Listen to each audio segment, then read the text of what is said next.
Hi, everyone. Welcome to another episode on season 3 of Path to the Pros podcast. For any new listeners just tuning in, this is a podcast series where I sit down with some of the most talented and successful execs across the sports and entertainment industry. We learn about their journey so far, the path to success in sports business, as well as career-related industry topics. Today, I am sat with Declan Bodger, Chief Marketing Officer at Kroenke Sports Entertainment, and a fellow Brit, I might add. Thank you for joining the podcast, Declan. Thank you. Thanks for having me on here. Looking forward to this. Good stuff. So getting right into it, question I love to kick these things off with. There's a lot that I want to dive into today, and there's a lot of questions that I'm excited to ask, and a lot of things that we'll both be able to get into. But take us back to the start, Declan. How did you first get into sport? What was your first, flavor of getting into this industry? I like to say I was bad enough a footballer and a basketball player early enough that I was never going to be in the pros. I trained as a physical education teacher at St. Mary's in Twickenham, London. So I've always been in sports. In fact, my first ever job was putting racing car tires on Formula 3 top tires at a pit crew. So I've always been around this. Yes, I was the grunter more than anything else. But I've always been in the sports world my whole career, and it's been one of the central things in my life. I used to come over coaching soccer in the summer. And I was fortunate enough on my many trips over to do two things. One, I got to experience a US sporting events and was quite intrigued. And this was in the late 80s when that happened, of what that atmosphere and energy, and candidly how different it was, appealed to me. And then I was fortunate enough to meet somebody along the way, a gentleman by the name of Bernie Mullen, ironically from Liverpool. He wrote one of the first sports marketing tech song with Bill Sutton and Steve Hardy. That got me interested. There was more to the sports world than playing as an athlete, or in my case, a bad athlete, to have an opportunity. And that led me to go to graduate school, University of Massachusetts, Amherst. From that, I got an internship with the Pittsburgh Pirates. Wasn't a baseball player, but got involved on the business and broadcasting side. So that was my entree into the sports world. And I've been mainly on the team side, team business side, most of my professional career, and been very, very lucky to meet some fun people and work on some fun projects. It's interesting. And we'll dive into this in a little more detail shortly. But for me, being a Brit in the UK and understanding that there is an entire business behind sports that isn't being a pro athlete or a professional soccer player or a professional basketball player, but there is still an involvement, and a big involvement at that as well, that you can have in this industry. I never went to college. A lot of people, especially in this day and age, decide not to, and they just want to get straight into working. So I didn't do, the sports business degree that a lot of people do, where that's where you do realize that there is a career in sports. So it's interesting that I guess you had some people around you that were able to give you some insight, potential mentors, show you a bit of a pathway to really help navigate that. Would you say that was kind of, pretty much essential and helpful to really setting that career path in the early days? It was, and this was in a different time. It was in the 80s. It wasn't as developed. So to have somebody like Bernie to share that opportunity, to one, let me know that was there, and two, open a door for me was really, really helpful, because my peer group at home, we weren't involved in that. I didn't know that world. So it was like, that there is that option for me if I chose. Well, I've got to work at it, but there's another way to be a part of the sports world that I've always loved and participated in. Yeah. I was very lucky. And I guess since then, since your days at the Pirates, you've worked in hockey for quite some time, right? The Panthers, the Capitals. How was that kind of transition, I guess? It was really interesting. I didn't grow up playing hockey, so I was very lucky to start a NHL team in Miami, South Florida. And if you've ever seen the movie Slapshot, we were Slapshot. And it was a ragtag group of people that put together a really, really unique opportunity for two reasons. One, it was hockey in South Florida.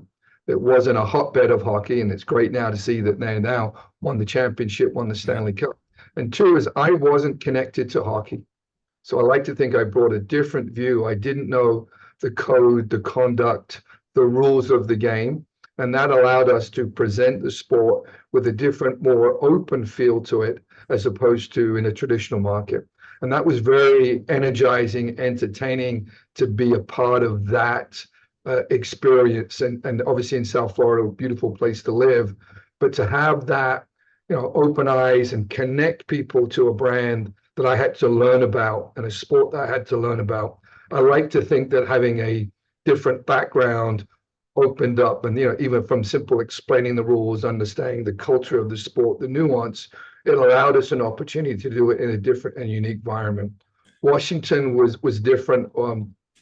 Washington, DC, the Capitals, an established brand. Ours was a repositioning of that brand role under Ted Leonsis, the new owner.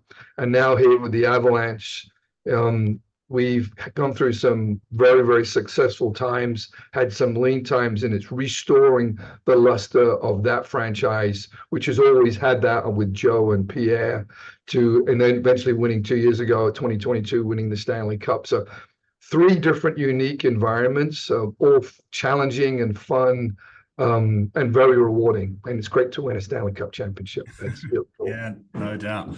I know a few of the folks at the Panthers and have congratulated them on the recent win. They've had a great season. Just on the note of the Panthers, just out of interest, how did the locals find this idea of having a sport that's on ice in South Florida in one of the hottest places in the country that you live in? Well, it was obviously a curiosity factor. Yeah. Like, what is it? But what we were really determined under Mr. Huizinga that our focus should be local. And even the name of the team, that there is an animal called the Florida Panther. There's a movement to save the panther. We did a series of activities to help promote that cause. We realized it was simpler to sell a season ticket to one person than sell to visitors who came in down for the winter break 41 times. So our focus was local, lots of grassroots activities. There are now some of those young kids who started 20 years ago, 2 or 3 of them are now playing in the NHL. Because what we learned quickly, there were different ways to enjoy hockey. It's on the ice, it was on rollerblades, and there was on street on tennis shoes. Yeah. So our goal was we were kind of missionaries finding new ways to engage people. And once we had that opportunity, it then allowed us to tell the athlete's story. And that's where the real connection with Scott Mellenby, John Van Beesbrook. So 5 years, we went to the finals in the 3rd year, which is always great. Unfortunately, we lost to the Colorado Avalanche, wasn't with them at the time. And then 2 years later on, we was able to build a new arena in Sunrise, Florida. So that engagement and whole series of very, very engaged owners and staff members to spread that word, and really a grassroots effort. Yeah, sounds it. It's not an easy feat to start a professional team in any environment, right? Let alone some of the kind of challenges, I guess, and taking into account the local market and how much of a fan base is there and all of that sort of stuff. So to really not just go to an area where there's some sort of following of that sport, but to actually try and build that out from scratch is incredible. And I bet it's quite nice for you to recognize that however many years later they've just gone and won a championship and obviously the Stanley Cup and also the every other year of success that they've had over there. So that's nice. There's one other part that I really liked about what you were talking about earlier. So you played basketball, when you were younger. Portland Trailblazers chief marketing officer. That must have been an incredible opportunity that came your way. A taste for what the NBA is like. Just talk to us about that kind of transition and your initial thoughts on an industry or a sport, I should say, that you grew up playing. Yeah, it was I've looked at my career with lots of different challenges along the way. That was a really unique situation of the Portland Trailblazers at that time were the team in Portland, Oregon. They were the team. There was no Timbers, no NFL, no baseball. So a lot of that was restoring or realigning that team with that city. Yeah. They had fallen out of alignment. And what I learned in that team meant different things to that city than, say, another city with multiple teams. This was our one day to be on the same stage as those bigger cities. So it was a realignment of the city and the team. And that result, once we got through that was that reconnection. It was also fun just as a basketball player to walk on the court for the first time as a a kid who used to get VHS tapes of NBA games. There was a lot of fun with that and talking to my friends back home. But once again, it was that the key was that connection of realigning the team with the city, and that they've done that a lot since then. It was a fun time. Yeah, no doubt. And there's one sport checked that you grew up playing that you had a professional involvement in. MLS next being the next one, and the other sport that, in your words, wasn't quite good enough from a professional standpoint in becoming an athlete. But that must have been an incredible gig as well, right? 8 years or so at the MLS. This is at a time when the MLS isn't what it is today, but it's certainly working towards what it has now become. That was the most enjoyable, very enjoyable 9 years. My role it doesn't exist in anywhere else, but because of our geography, our teams are competitors on the field, but business partners off the field. So my role was to help benchmark performance and help all of the teams improve their business operations. It was at a unique time in the NBA where we had in MLS, we had rapid growth. So once again, I was involved with a number of the expansion clubs that came in. We had Toronto, Orlando, Philadelphia, Vancouver, Portland, LAFC. Really, once again, from a marketing repositioning those teams in those cities to connect with that. So soccer was the connection, but with a real strong local flavor, and also understanding the brand of soccer. My friend had a good line, and he says that when we thought the soccer in the US was born out of middle class suburban environments. Some of the better schools played soccer, different to what we experienced at home. Yeah. So, but the TV shared what the brand was when we learned the brand. Same way with the NBA. So what we were able to do is reposition our clubs to connect with the soccer brand. My friend had a great line. We thought the game was in the parks, but it was really in the pubs. So you've seen that really cool embracing of supporters culture and really making that atmosphere and energy unique and uniquely soccer. Also, just the growth of the sport, not just from a participation level, but from a spectator level, as our ability here to, when we just watched the Euros, unfortunately the ending wasn't right, but that every game was broadcast here in the States, even though obviously the United States wasn't part of that. So there's like the rise of repositioning and then the rise of the category. Really neat time. Yeah. The how much of a kind of involvement, I guess, in that role did you have? Because you make a really interesting point, and something that I had to familiarize myself with in competitors on the field and associates off the field is sharing best practices. It's strategy, it's operations, it's partnerships, it's market, everything that really is encompassed in a business. How much of that were you able to kind of really run with and have a real kind of strong say and leadership role as you were in that gig there to really help navigate some of these teams' challenges? And how much of that would you say was actually picked up from the experience that about how NBA is run and how NHL is run, and bringing that to MLS at the time was the fifth, maybe even below that, right? The fifth major league in the United States. So when it comes to best practices, you've got to look at what some of the other sports are doing, right? So would you say that knowledge that you'd picked up in some of those other sports had really helped you to navigate some of those challenges? I think clearly having said I've been in that chair, from a CBO, and understanding the pressures, the work. But one of the things that was really helpful, the ability to share data across teams, to share what clubs are making in different categories, be it from a sponsorship, from a ticketing, from suites. It then took the subjectiveness out and here are the numbers. Here's where you rank.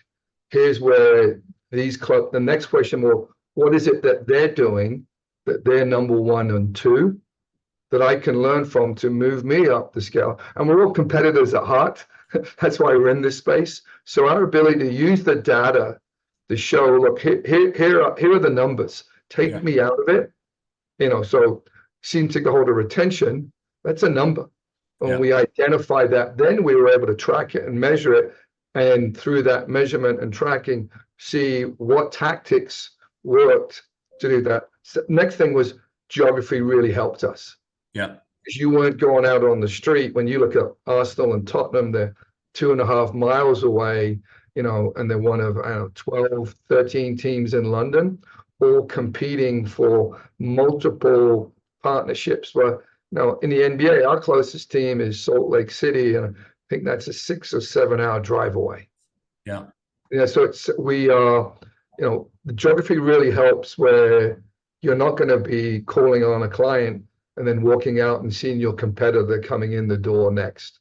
Yeah. That takes a lot of pressure off. And ironically, one of the coincidental challenges we found was when we had CBOs come over from overseas, they understood it, but didn't get it.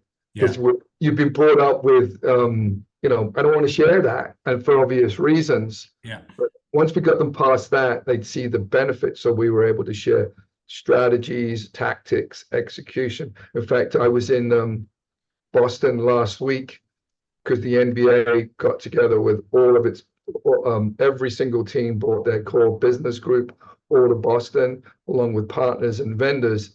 I think there were 1,300 of us in a hotel in Boston, sharing best practices, approaches. We even had a president's meeting, but that collaborative spirit of, one of my follow-up items is, okay, I'm going to call these 3 teams. Give me more details on what you did in this area.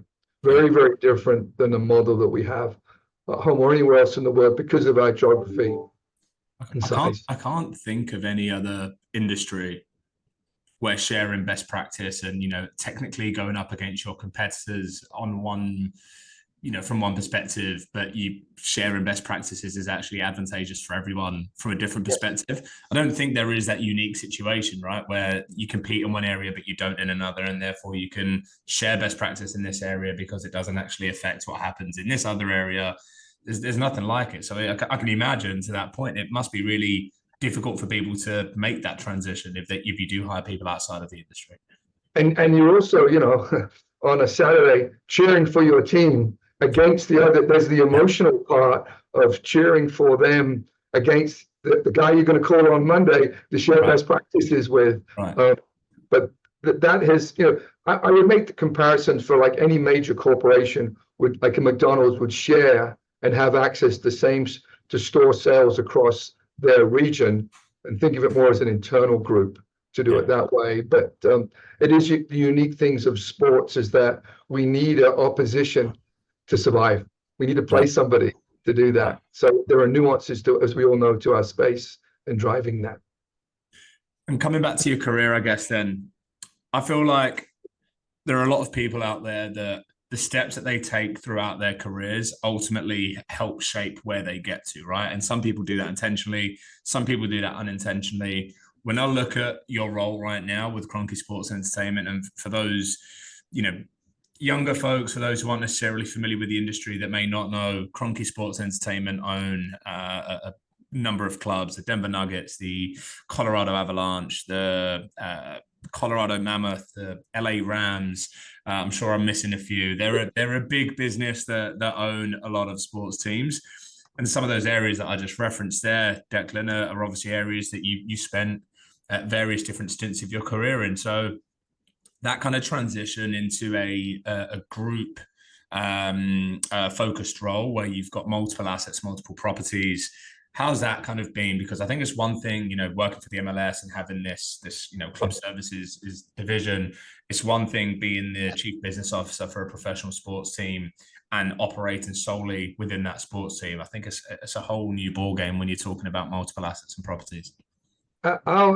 Well, yes, it's a Mr. Kroenke, Stan and Josh have built an amazing empire, and Kevin Demoff and Mike Neary are our operators here and doing a fantastic job in leading our teams. But I would say the direction is, what we've learned is fans connect with teams and players. You're like rugby and soccer, rugby and football, 3 o'clock on a Saturday. You can't be two places in once, and they have different brand experiences, different feeling, emotion, traditions to the game. You go to a game at Twickenham versus Wembley, very different experience. So what we try and do, and we try as we go, everything that the consumer sees should be unique and different. They're here to see the Colorado Avalanche. I've been to many, many games. I've never heard them chant Kroenke Sports and Entertainment. Right. Never heard that. But what we have is they're into hockey. My daughter's into hockey. She knows the brand. That's her experience. My wife loves the NBA, and there's a different experience. So we say everything above the line should be unique and different to that sport. And we have teams dedicated within our marketing group focused on Avs, Nuggets, Mammoth across the board. But then what I would say below the line, let's leverage our scale to help us. So if we're, for example, we buy media locally, we should bring all of those budgets together. Yeah. Have a larger, which gives us more leverage, which gives us more, better rates, better opportunities, and leverage that the collective. That's something the consumer won't see, but the execution needs to be unique.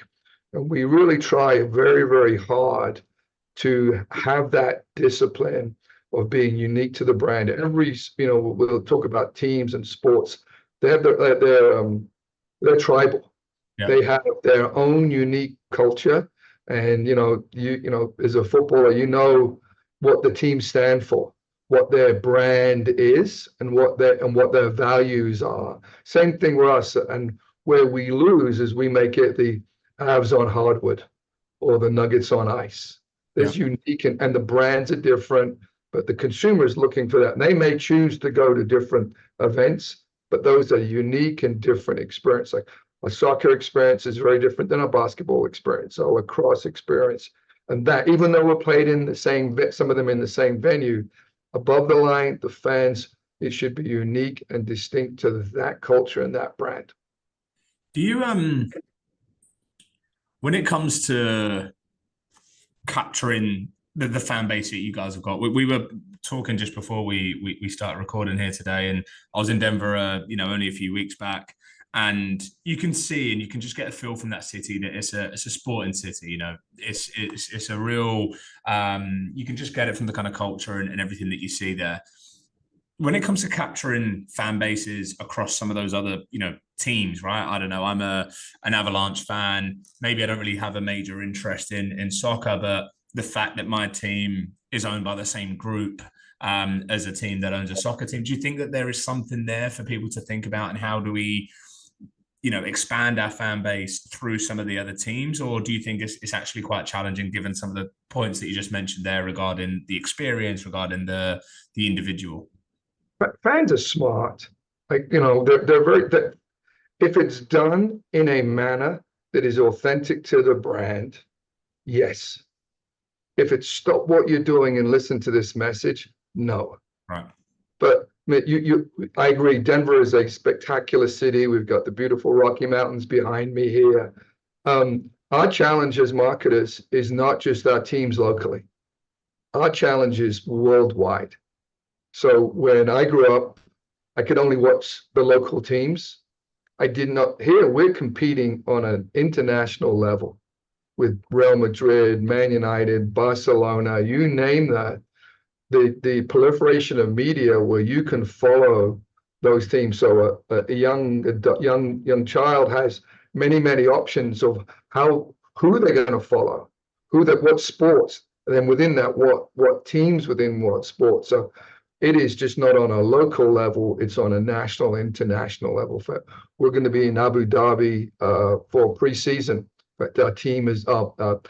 Ron Chase, our VP of Marketing, is in Abu Dhabi today, preparing for those games there. So it's a different strategy. There's a local, there's a national and international to increase that. And with our athlete story, be it Nikola Jokic from Serbia, but they play in an hour or in 40 minutes, they play USA Olympic prep games in Abu Dhabi.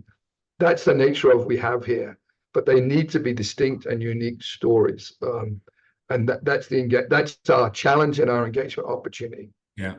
I guess there is the opportunity to make it happen, but it needs to be natural, right? Or at least it needs to seem natural. There's thought behind the process. There's nuggets, for lack of a better phrase, and pardon the pun, that you can drop in that, might get people there. But ultimately, you're right. I think it's challenging. You can't. I came over here from the UK, as everyone knows, and I've always been a huge soccer fan or football fan.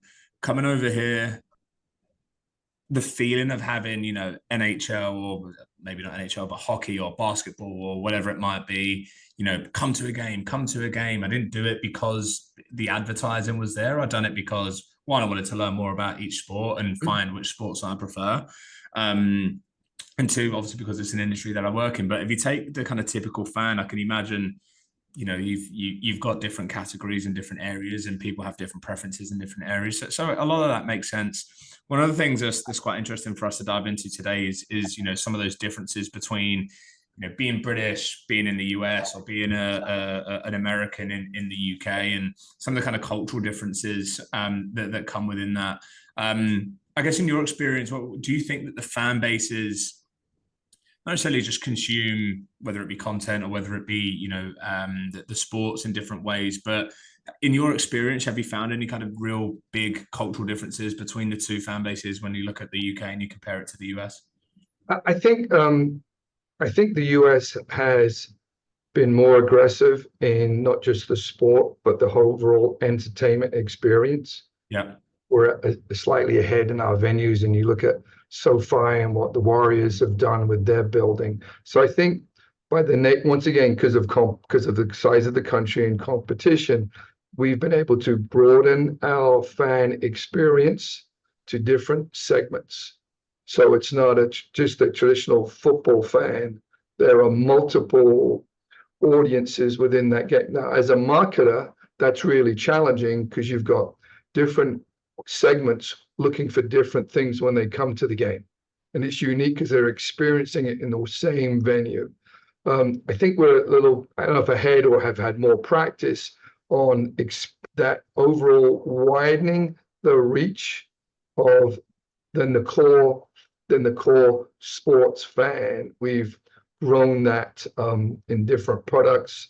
I think our ability to market candidly locally has really, really helped us through our camps and clinics, our youth strategies, to grow that regional base and to offer different experiences to individuals when they either come and watch the game. I think at home they are catching up or with us, but that to me was a difference. But it still goes to that core, is understanding that unique brand experience and what that is. And like I say, there's NBA and then there's basketball. They're two different, they're similar, but there are different experiences. The different experience, a different environment than, squeaky sneakers up and down the court. There's a show, a package, all peripheral information. Hopefully that gets you in and gets you engaged to help you grow up that ladder to be more engaged fan. My initial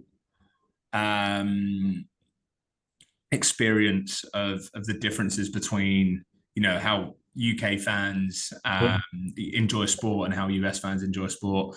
I think in the UK, at least this was, we're talking a few years back now, and certainly there's been steps taken to improve this, but you get to a game, at least this is soccer, right? This is football. You get to a game at the latest possible time. You're probably in the pub beforehand, or you're getting some food beforehand. You get to the game just before kickoff. You watch the first half. At halftime, you run to the bar. You quickly get a drink. Maybe you stick a bet on because you've got betting points, everything like that in the stadium, and then you run back to your seat. And more often than not, the stadium is somewhat starting to clear out by the 90th minute, depending on how the game's going. And the minute that the game is ended, everyone's making a run for the exit. Right? In the US, they've done such a good job at setting some form of pre-game entertainment. There is in-match engagement and in fact real fan engagement that is, could be anything from sat at your seat, it could be from running around to the local your nearest concierge or F&B area. There just seems to be much more engagement. There's halftime shows. My first basketball game, Iggy Azalea was playing at halftime. And this is coming from, in the UK, we have, 6-year-olds going to a PK shootout at halftime. So the form of entertainment is very different. And there have been some steps, I think, that UK teams have taken to try and change that. I think Tottenham Hotspur Stadium is a really good example of that and what those folks have done. I think there are a few other teams that are really starting to make those strides now. It'll be interesting to see how much of that continues over the course of the next few years, because there's money being left on the table, right? And I'm a Liverpool fan, and Anfield currently, as there've been some developments there for sure, but Anfield, and every time that I go to Anfield, you're not getting there early to go and have a beer. You're getting there for kickoff time, and we're talking about one of the biggest clubs in the world. So it's been interesting to kind of see that pivot. And I see with the new stadiums, look at the Emirates. There are those out there. Before, when I grew up, there wasn't a place to go. It was, now you're seeing the development of the venues. I haven't been to Tottenham, but I've been to Wembley, I've been to West Ham. There are all, and Emirates, I think, do a wonderful job, an opportunity to make that day fuller, to have even more fan experience and engagement. The venues is such a key piece of that, to help provide those dining experience and overall fan experiences. Starting to see that change as the venues continue. The court and the court and the ice is the same size, but the venues get bigger and bigger. Right. That. And we're going through that here with our building. It's 25 years old, and it's evolved. It's become new areas and new fan experiences, a proliferation of different experiences to have at the game. Are there any I guess unique or particularly successful fan engagement campaigns or strategies that you've ran at KSE when factoring the differences between the UK and the US? So I don't know, maybe you take one approach with Arsenal Football Club and you take a different approach with the Denver Nuggets, for example. Yeah, I don't work a lot with Arsenal, but for us locally, my focus is local. I keep going back to like maybe two themes that we've had is, one, when we are relevant, double and triple down, especially with the success that we've had to drive those engagement platforms and connect. And the second one, and I've said it a number of times, be true to the brand. Yeah. Be something, our consumers are smart, so we look at opportunities to connect. I mean, there are simple, many simple tactical, but really amplifying, going deeper on who we are, on our brand message, using our players to tell that story in as unique a way as possible. And we've got, our social numbers continue to grow, but that's the key piece for us. Plenty of tactics along the way to build that, but leverage that when we're popular, triple and double down. Just because the building's filled, we need to look outside and drive that connection point for our fans, the new fans who want to connect. And luckily, winning has provided that opportunity, or we like to say, amplifier of who we are. And we brought those eyeballs looking at us and hopefully liking what they see. Make hay while the sun shines is the oldest trick in the book, right? No new ones. Do you think I can talk to this first, but I'd love to get your perspective. But the idea of being a Brit in the US in this industry, and how that kind of affects your career and how that affects your thought process and the decision making. Because for me, coming over, I'm a huge football fan. I follow football, religiously. It's my number one sport. And so when I've been in conversations with MLS teams, for example, sharing some of the best practices that I know from my time recruiting in the UK market, having the network of people in the UK that are willing to move to the US and understanding, where those people can make transitions has been helpful. equally, when I'm speaking with executives outside of the football world that want to think about how Premier League teams are run. I mean, right now, the majority of, as you guys know, the majority of Premier League teams are owned by US conglomerates or individuals. So, there's clearly something that's working in the Premier League and for obvious reasons. So some of those things have really helped me in my transition here. And my initial thought when I moved over here was going to be, okay, how am I going to build this network? How am I going to represent myself and display myself as someone who knows this industry really well? When the reality is, I was kind of learning as I was getting along. For you, do you find, or have you found, I should say, that being a Brit in the US has affected your career in any way? That could, whether that's a positive thing, whether it's a negative thing, whether it's just an observation.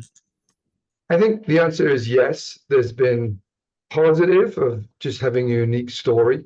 Yeah. There's a negative of a perception that's not fair. But I consciously, when I came over to coach, even back in the day, I didn't go to a soccer only camp with Brits. Yeah. I chose to go to a general sports camp where I got to meet and connect with different groups. And I was lucky enough in my career, I didn't work in soccer till later in it. So it forced me to assimilate and understand it. And maybe that, because it was new, forced me to be even more inquisitive about what makes that, because it was new to me. I didn't know baseball. I didn't understand or know the brand. So understanding the importance of wearing a baseball hat at a night game, though you don't need it, or getting up in the seventh inning, I think it allowed, in my case, to work a little harder to understand that and also have an open mind. The key for me was just which organizations we worked with. And I've been very lucky that I worked with, great owners along the way who provided that opportunity.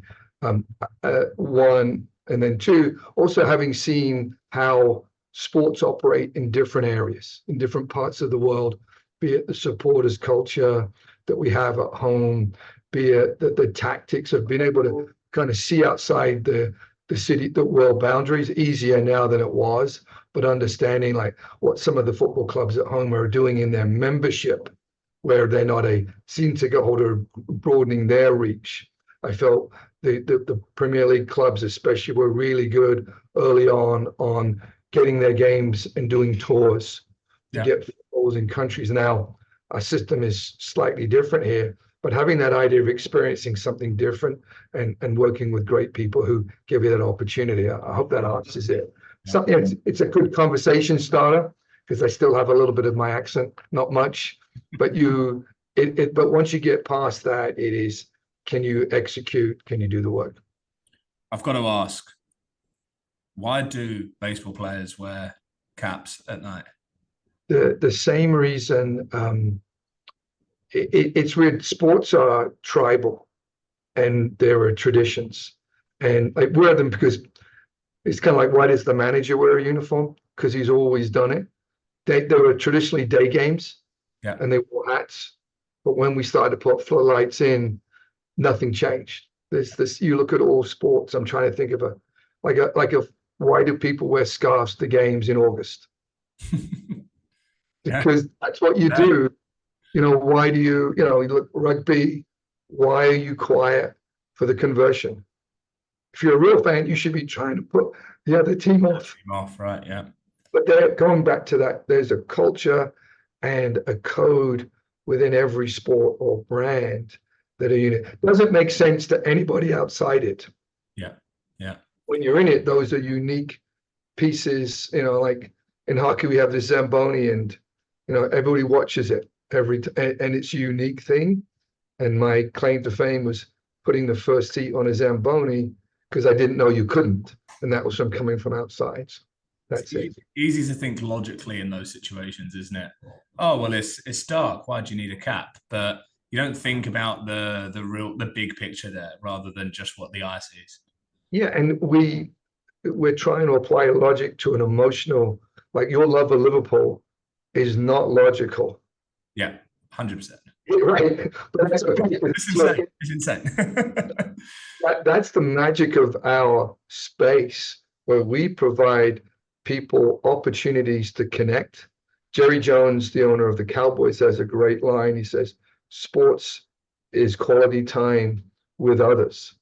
And I look back at the times with my father taking me to games, my basketball friends back in London, my friends that the doors that it's opened for me here and the connections I've made. Sports has been that unique connector for me. Even on a Sunday morning, I'll go to our pub and watch the game with some West Ham fans. The sport is the connection. Yeah. We all buy into that. And we're lucky enough to work in a space where we provide that experience for people. When the Nuggets were in the NBA Finals, Game 1, can't tell you, I'm always walking the concourse. The number of fathers, sons, mothers, daughters, fathers taking their parents to the game to be there when the Nuggets made the NBA Finals. Yeah. And that's the magic of what we have and working that environment that we get to do this for a living. There's nothing I'd rather be doing. It's such a fun experience, but nothing's logical about our fan connection, and we need to understand that, hence the uniqueness of the brands and the importance to do that. I love it. So we would be smart. You wouldn't be driving up from London to Anfield in the rain to do that. It makes no sense at all. You could watch it on TV in your nice house, but being part of that community and what that means is such a unique binder, and we're lucky to be a part of this space. Love it. 3 seasons I've done that for, yeah. And all my friends call me crazy. Yes. Last question for you, Declan. Any advice that you've got for someone thinking about making a move across the pond for an opportunity in sports? Anything that you can share through your wisdom that might be helpful for those people? I don't know about the word wisdom, but I'll give you my experience is when asked this question, really having is understanding what area within the sports business you're interested in, and make the analogies like going to see a doctor. You go see a specialist. So the more you can understand what area within the business that you want to be in, and when you're young, use those informational interviews. But to really understand that, it's kind of, if you don't know where you're going, it's really hard to direct you. Yeah. 2 is literally be open-minded. I'm really proud of where I'm from, but I don't want to be limited by the thinking. And there's, it was really interesting soccer, where I sometimes play down my UK connection because of it's the game that England invented.